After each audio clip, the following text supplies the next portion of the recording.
COVID, the numbers, I mean, Jersey, Guernsey are also spiking, and we've been on certain lists are being put up there in the top. No signs of any movement here. Are you ready to have our plan B or something, and masks back in and Nobles on full standby? I know you've got the COVID ward again, but you must be monitoring this. I mean, yeah, we are. Again, we put together a new council of ministers. We are just reshaping the COVID response at the moment. I hope that next week, later next week, I will ensure that we are bringing out a more coordinated and focused response to the current situation, because it is something that we are concerned about. You can see the rising numbers, but also let's also be very clear that we're not seeing the level of hospitalisations that we were, and we're not seeing, even in those hospitalisations, the level of serious cases that we were. The vaccines are working, they offer significant protection. What we will need to do at the moment is just discuss how and in what circumstances we might increase mitigations just to keep things tempered and to keep the virus under some sort of control where we can. And I'm discussing that at the moment with the Director of Public Health. I'll be meeting the Director of Public Health again on Monday morning, and we are going to, I hope, shape a winter plan that makes sense to people and will give a framework so really to for Manx health Care, then you will operate. be overseeing the whole thing above Manx Care, then, because Manx Care may be running. Well, it's a matter for public health. Public health is not part of the Department of Health and Social Care. Public health sits under the Cabinet Office, and for good reason is separate to the actual healthcare operational delivery. Well, it has an independent role, yeah. And that is why I will be working with the health minister, with those responsible for the economy. Are they going to be more involved again? I mean, because they're being listened to. We're shaping it, Paul. We're going to shape it, and I will make sure that the public. I can reassure the public today that it is a matter of concern for us to make sure that we are protecting the island.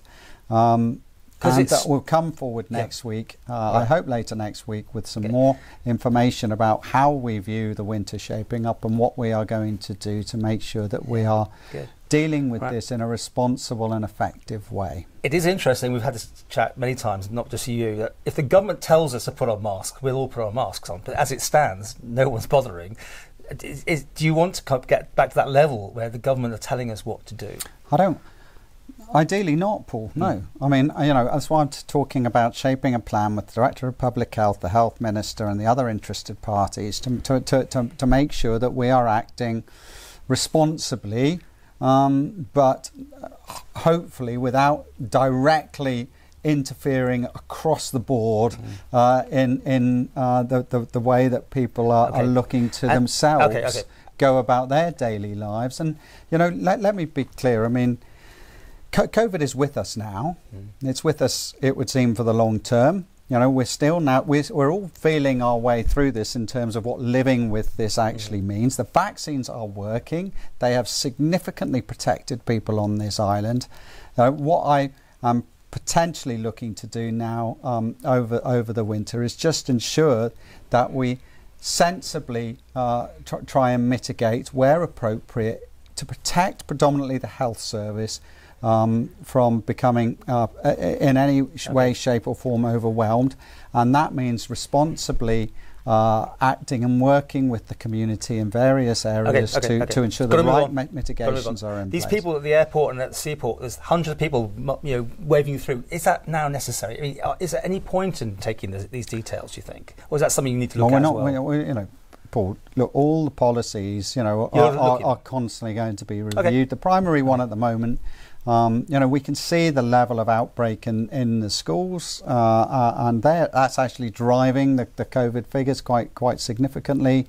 We just need to ensure that we've got the appropriate response now in place moving forward, just to try and mitigate it, because I don't stamping this virus out, we recognise that is not a realistic objective, that it will come back, and we are going to find the right ways to live with this virus. No, not just this winter, but we also have to, what one would feel that it's probably going to come back in some We'll talk about this more often. Some quick stuff for you. Liverpool landing stage, I went to have a look at it.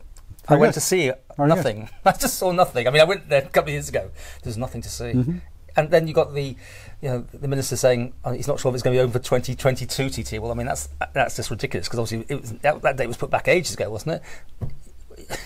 What can you say about a hole in the ground that's costing you 50? Oh gosh, how many? It keeps going up. Is it 30 something million or something? 35? It keeps going up. Anyway, so on a serious note, are you on board with this? To use that pun, I'm sorry, but with this whole thing in Liverpool and this landing stage. We've made it clear to the public the position that it is in at the moment. That is under review. It's under review.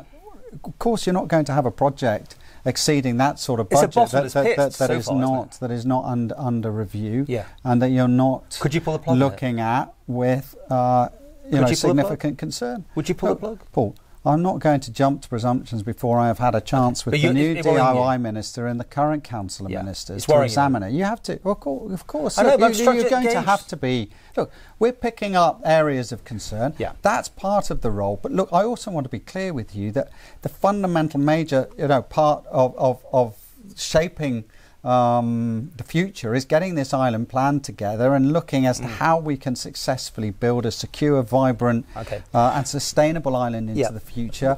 And of course, we're also dealing with the critical issues of the day. But I don't want to lose focus in terms of this is just all about managing for today, because we've got to focus on taking the island forward in amongst the turmoil of what about the TT next year? Hang on, Paul. The turmoil of the economy, the global economy at the moment, and the relative sort of uncertainty that COVID is creating. Will there be a TT next year?